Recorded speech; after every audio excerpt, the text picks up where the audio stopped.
आगे घंटी प्रसंग। जब प्रभावती लीलावती लाला को पकड़ने में हार गई, तब 8 सखी ने मिलकर कान्हा को पकड़ने की युक्ति खोजी। जिस रस्सी से मटका बांधो उसी रस्सी से घंटी हम दूसरे कमरे में बैठेगी। कान्हा चाहे मटकी को छुए चाहे रस्सी को, घंटी बज जाएगी। हम दौड़ के उन्हें पकड़ लेंगी। पहले नारी बनाकर खूब नचाएंगी, फिर मैया के पास ले जाएगी। भगवान को पता चला, चुनौती स्वीकारी और सखा संग चल दिए उसी गोपी के घर। सखा कहने लगे, कान्हा आज कैसे चोरी होगी? मटकी को छुओगे तो रस्सी से लगी घंटी बजने लगेगी, पकड़े जाएंगे। कान्हा कहते अभी उपाय करता हूँ। कान्हा बोले, घंटी महारानी, ओ घंटी महारानी। ये सुनते ही घंटी चैतन्य हो गई, बोली, जी महाराज कैसे याद किया? कान्हा कहते हैं, हमसे दोस्ती करोगी? हमारा यह माखन चोरी में साथ दोगी? घंटी कहती, हाँ महाराज, कहिए मुझे क्या करना होगा? कान्हा कहते, कुछ नहीं, केवल हम रस्सी को छुए मटकी को छुए तो बजना मत। घंटी कहती, नहीं बजूंगी। कृष्ण कहते, चलो सखाओ, रास्ता साफ। एक दूसरे के कंधे पर चढ़े। सबसे ऊपर कान्हा और रस्सी को छुआ, मटकी उतारी, घंटी न बजी। कान्हा ने सखाओं को, बंदरों को माखन खिलाया, घंटी न बजी। परंतु जैसे ही श्री कृष्ण ने भोग लगाया, घंटी टन टन टन टन टन टन टन टन करती बजती उठी। कान्हा कहते, चुप चुप सखी घंटी, तूने कहा था मैं नहीं बजूंगी, फिर क्यों बजी? घंटी कहती, महाराज आपने रस्सी को छुआ, मटकी को छुआ, मैं बजी? कान्हा कहते, ना। घंटी कहती, सखाओं को खिलाया, बंदरों को खिलाया, मैं बजी? कान्हा कहते, ना। कान्हा कहते, परंतु मैंने खाया तो क्यों बजी? घंटी बोली, महाराज आप भोग लगाए तो मुझे बजना ही पड़ता है, वरना आपका भोग कैसे लगेगा? कान्हा हंसने लगे। तब तक तो सखिया आ पहुंची और कान्हा को घेर लिया और नचाने लगी। रसिया को नारी बनाओ री, रसिया को नारी बनाओ री, रसिया को। बिंदिया लगाओ जाए कजरा लगाओ, बिंदिया लगाओ चाहे कजरा लगाओ, होठन लाली लगाओ री, रसिया को। होठन लाली लगाओ री, रसिया को। रसिया को नारी बनाओ री, रसिया को। लहंगा पहनाओ जाको चुन्नरी ओढ़ाओ, लंबा घूंघट निकारो री, रसिया को। हो रसिया को नारी बनाओ री, रसिया को। पैर में पायल हाथों में चूड़िया, जाके पकड़ी नाच नचावो री, रसिया को। हो रसिया को नारी बनाओ री, रसिया को। गोपी जैसी चाल चलाओ, मटकी शीश धराओ री, रसिया को। हो रसिया को नारी बनाओ री, रसिया को। गोविंद प्रिया को मन हर खायो, गोविंद प्रिया को मन हर खायो। जापे बली बली जाओ री, रसिया को। हो रसिया को नारी बनाओ री, रसिया को। गोपियां तो मस्त हो गई। सब सखी ने सोचा था नारी बनाकर पहले खूब आनंद लेगी, फिर शिकायत करेगी, मगर नारी रूप लेते मोहिनी रूप बन गए। मोहिनी भगवान की जय। मोहिनी भगवान का रूप देख सखिया तो सुध-बुध खो बैठी और कान्हा अंतर ध्यान हो गए। जब सब सखी होश में आई तो पछताने लगी, नारी न बनाते तो मैया के पास ले जाती। अब तो शिकायत पर शिकायत आने लगी और मैया का सोचना। एक दिन प्रातः 2-4 सखियां साथ में आई, कान्हा को पकड़ के भी लाई। बोली, अरे मैया तेरे सुत को संभाल, मेरा माखन खाकर गिरा के बर्तन फोड़कर भाग गया, शोर मचाया। अब तो घर घर में घुसता है तो पक्ष लेती है, इसीलिए स्वतंत्रता मिल गई। पहले चोरी चोरी जाता था, अब शोर मचाता जाता है, क्योंकि कोई भी शिकायत करे तो मेरी मैया मानेगी ही नहीं, मुझे गले लगाएगी, अतः किसी की भी मानता नहीं है। सारे सखाओं को एक जगह इकट्ठा कर सांकड़ी गलियों में नचाता फिरता है। उस रास्ते पर कोई नहीं चल पाता और आजकल तो गारी बोलने लगता है, गारी दे दे सबको बुलाता है। गली में ही अब तो गोरस की मटकी फोड़ देता है और गाता है, गोविंदा आला रे आला, जरा मटकी संभाल ब्रज वाला। गोविंदा आला रे आला, जरा मटकी संभाल ब्रज वाला। अरे 1 2 3 4 संग 5 6 7 है ग्वाला। गोविंदा गोविंदा गोविंदा आला रे आला, जरा मटकी संभाल ब्रिज बाला। आई माखन के चोरों की सेना, जरा बच के संभल के जी रहना। आई माखन के चोरों की सेना, जरा बच के संभल के जी रहना। बड़ी नटखट है फौज कहीं आई जो मौज, बड़ी नटखट है फौज कहीं आई जो मौज। नहीं बचने का कोई भी ताला ताला। गोविंदा आला रे आला, जरा मटकी संभाल ब्रिज बाला। ऐसे गाता है। अरे मैया कहाँ तक रोज रोज झगड़ा करे, शिकायत करे। मैया लाला से बोली, तू मेरे से डरता नहीं है? मैं तुझे कह कहकर हार गई। घर में इतना खाना पीना माखन भरा पड़ा है, वो तू क्यों नहीं खाता? रोज शिकायतें सुननी पड़ती है। लोग मुझे कृपण कहते हैं कि तेरे घर बेटे का पेट नहीं भरता, तभी तो घर घर खाता है। अब तो सुन सुनकर मैं लात से मर जाती हूँ। तू मेरी मानता नहीं है, अब तो तुझे बांध रखूंगी।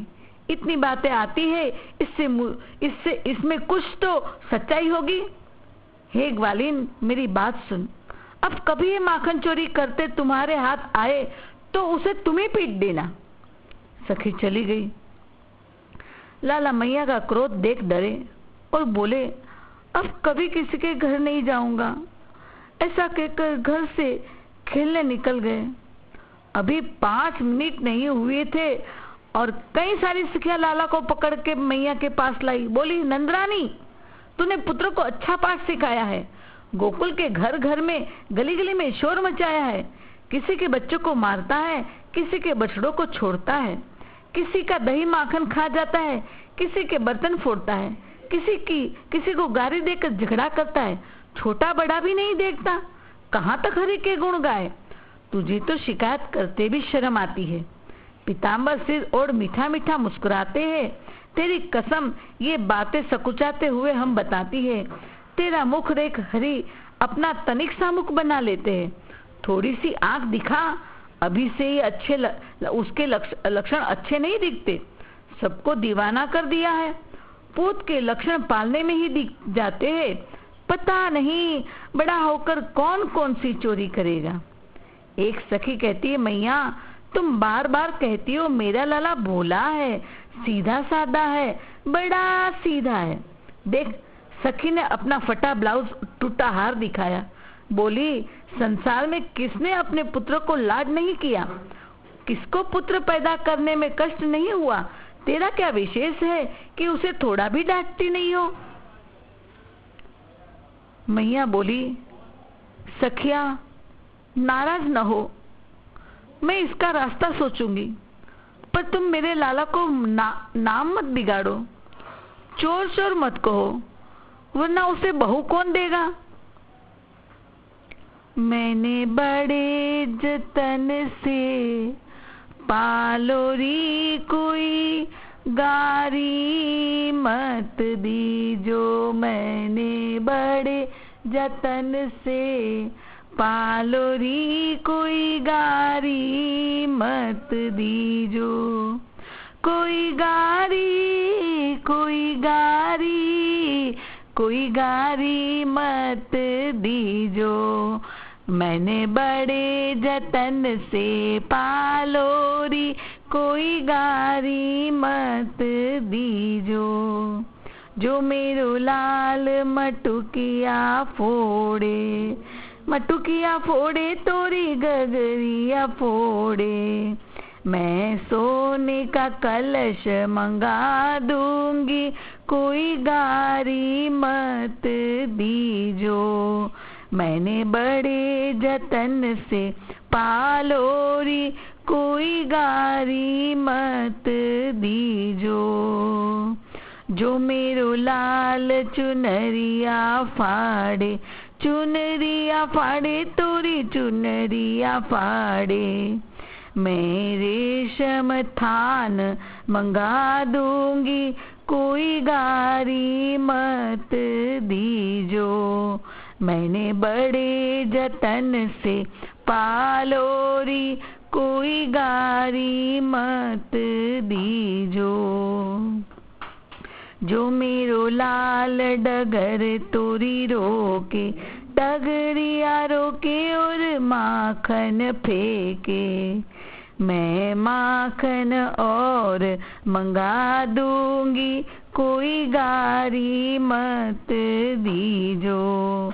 मैंने बड़े जतन से पालोरी, कोई गारी मत दीजो। सखी हंसती हुई चली गई, क्योंकि उनका अभियान सफल हुआ। इनमें एक तो मैया को आनंद सागर में डुबाना था, कृष्ण के मुख पर भय देखना था, बार बार कान्हा का मुख देखना, उसकी बातें बना आनंद सागर में डूबना था। तीनों बात बन गई। भगवान कंस से गुप्त रहना चाहते थे। कंस को शंका गई थी, श्री कृष्ण ही देवकी के 8वें पुत्र है, अतः राक्षस पर राक्षस भेजता था। सखियों ने सोचा, हम कृष्ण को चोर सिद्ध कर दे, लोफर बदमाश सिद्ध कर दे, तो कंस की नजर उन पर से हट जाएगी। अतः सखियों ने मैया से इतनी शिकायतें, इतने झगड़े किए, ये मैया क्या जाने।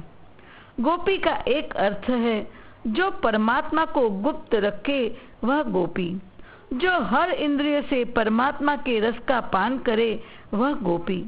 हुआ भी यही कि कंस के गुप्तचरों ने कंस को बताया, महाराज वो कृष्ण तो पक्का चोर है, गोकुल में बदनाम हो गया है। कंस सोचने लगा, भगवान चोरी थोड़े ही करेंगे, अवश्य हमारी उसे पहचानने में गलती हुई होगी। अतः शांत होकर बैठ गया। यहाँ मैया सोच में बैठी है। आज व्रजरानी ने श्री कृष्ण पर कड़ा प्रतिबंध लगा दिया। उद्यान, समीप के उपवन एवं यमुना तट, 3 स्थानों के अतिरिक्त वे और कहीं नहीं जा सकते। मैया ने सीमा निर्धारित कर दी थी और उन पर पहरे भी बिठा दिए। श्री कृष्ण ने भी हंसकर जननी का यह अनुशासन स्वीकार कर लिया था। सखाओं के साथ यमुना तट पर जाकर खेलने लगे। आज वहां खेल रचाया कि सखा पत्र पुट प्रवाहित करे, यानी 10 हाथ दूर खड़े श्री कृष्ण रहेंगे और सखा पत्तों के दोने बनाकर पानी में प्रवाहित करने लगे और कहना बह बह कर आते हुए दोनों पकड़ने लगे। पत्रपुट बालकों के हाथों से छूटते ही तरंगों पर नाचने लगते, तरंगे उन्हें बहा ले चलती कुछ तो धारा के वेग में गंभीर जल में बहे जाते, कुछ किनारे से छूते हुए से चलते थे। इनमें से कुछ को तो कान्हा हाथ फैलाकर पकड़ लेते और कुछ को धाराएं बहा ले जाती। पत्रपुट हाथ में आते विजय के उल्लास में वे नीर की ओर देखते। गोप सखा आनंद कोलाहल करने लगते, किंतु जब दोनों हाथ में नहीं आता तो शिशु ताली पीटने लगते। यह क्रीड़ा हो रही थी। उसी वक्त यशोदा खुद कान्हा को देखने आई। उसने देखा कालिंदी के तरल प्रवाह के अति समीप अपने नीलमणि को।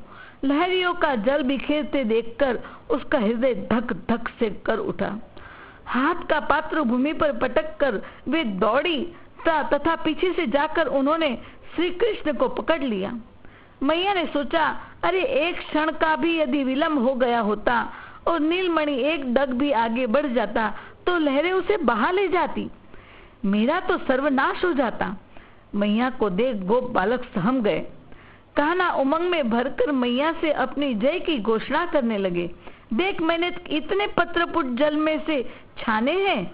मैया श्री कृष्ण को और बालकों को समझाने लगी। उन्होंने आगे कभी भी ये खेल न खेलने से सावधान किया और जल में उतरने का भी मना कर दिया। डूब जाने की संभावना दिखाकर भय दिखाया, पर यह कह के स्वयं चिंता में निमग्न हो गई कि अब कौन सा उपाय करे। मैंने इसकी स्वच्छंद चेष्टा में बाधा दी तो फल यह हुआ कि मेरा सर्वनाश होने जा रहा था। पर अब मैं इसे कभी कुछ नहीं कहूंगी। पर इन गोपियों की क्या व्यवस्था करूं? उनके घर ये बिना जाए मानता ही नहीं है। मैया ने लाला को आंगन में अपने सामने खेलने का आदेश दिया और स्वयं गंभीर विचार में डूब गई। मेरे इतने मना करने पर भी कान्हा क्यों गोपी के घर जाता है? क्या मेरे घर की अपेक्षा उसके घर की दधी नवनीत आदि वस्तुएं अधिक सुमिष्ट होती है?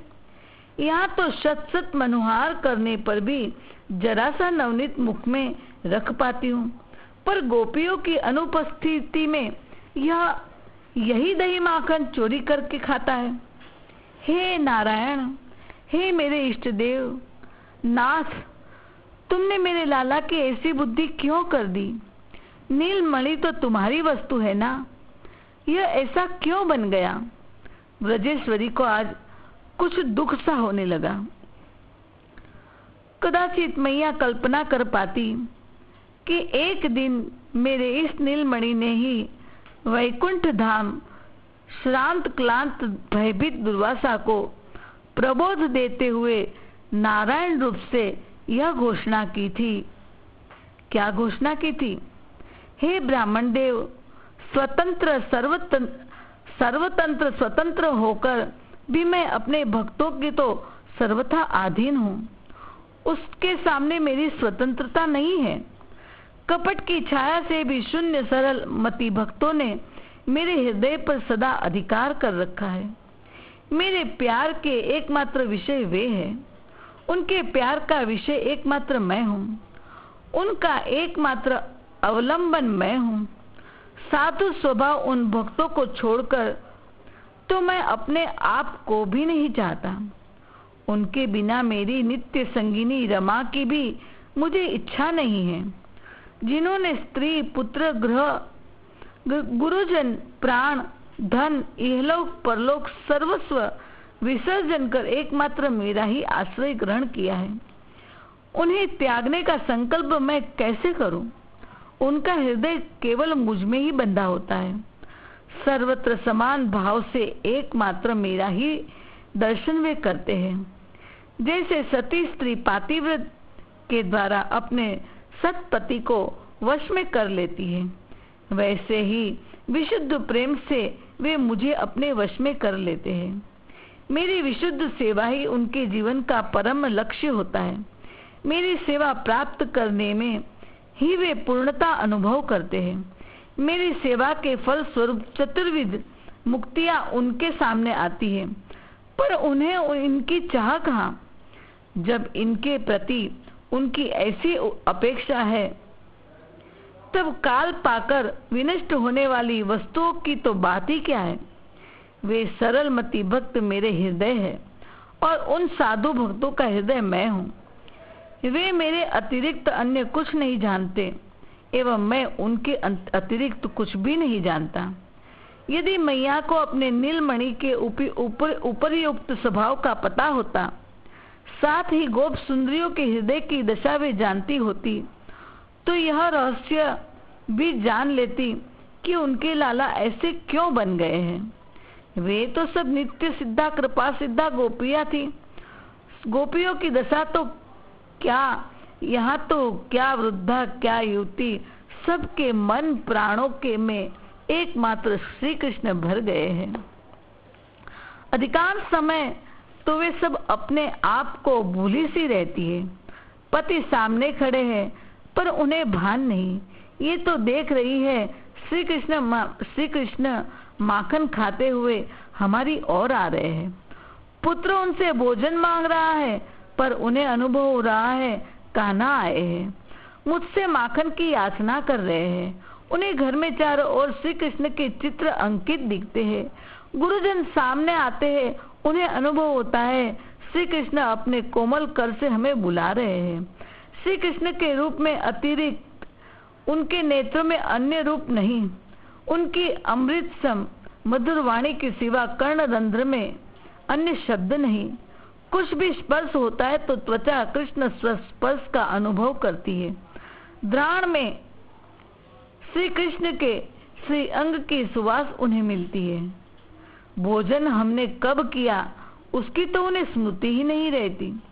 यह आवेश जब अत्यंत प्रगाढ़ होता है तब तो वे पूर्ण विक्षिप्त सी हो जाती है।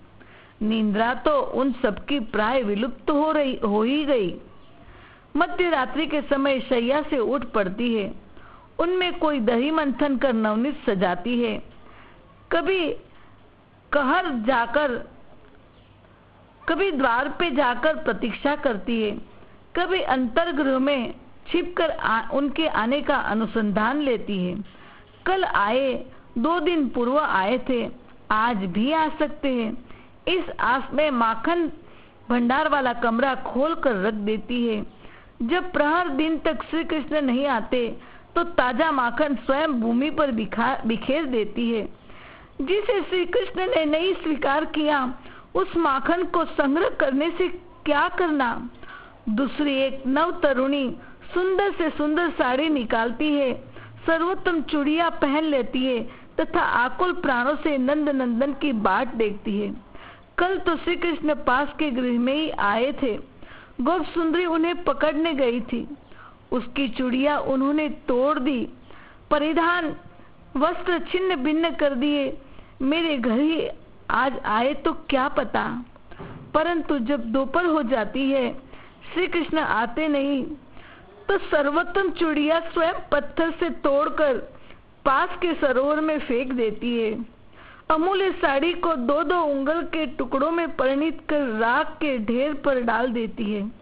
अपनी पुरानी चूड़ी वह साड़ी पहन लेती है। उसके नेत्र से अश्रु बिंदु ढलक पड़ते हैं। इस प्रकार अगणित गोपी है, उनके अगणित मनोरथ है। उन्हें श्री कृष्ण से भिन्न अन्य सब कुछ विस्मृत होकर क्षण भर पूर्व अपने किए हुए मनोरथ की स्मृति मिटाकर उनमें तन्मय हो रही है। जब बाह्य ज्ञान होता है उस समय भी उसके श्री कृष्णमय हृदय में एकमात्र श्री कृष्ण सुख की इच्छा का ही उन्मेष होता है।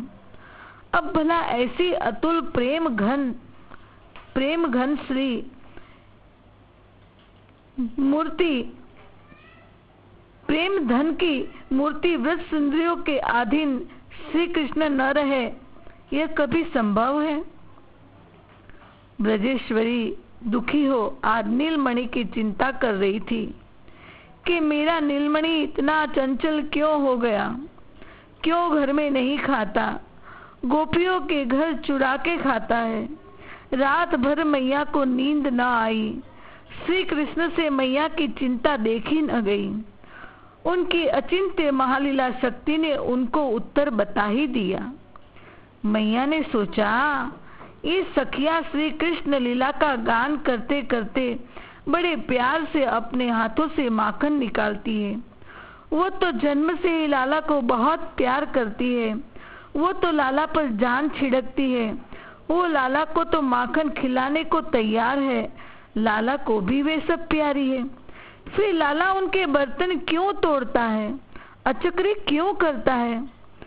अच्छा, मुझ तक शिकायत पहुंचाने, जिससे मैं स्वयं प्यार से माखन निकालूं।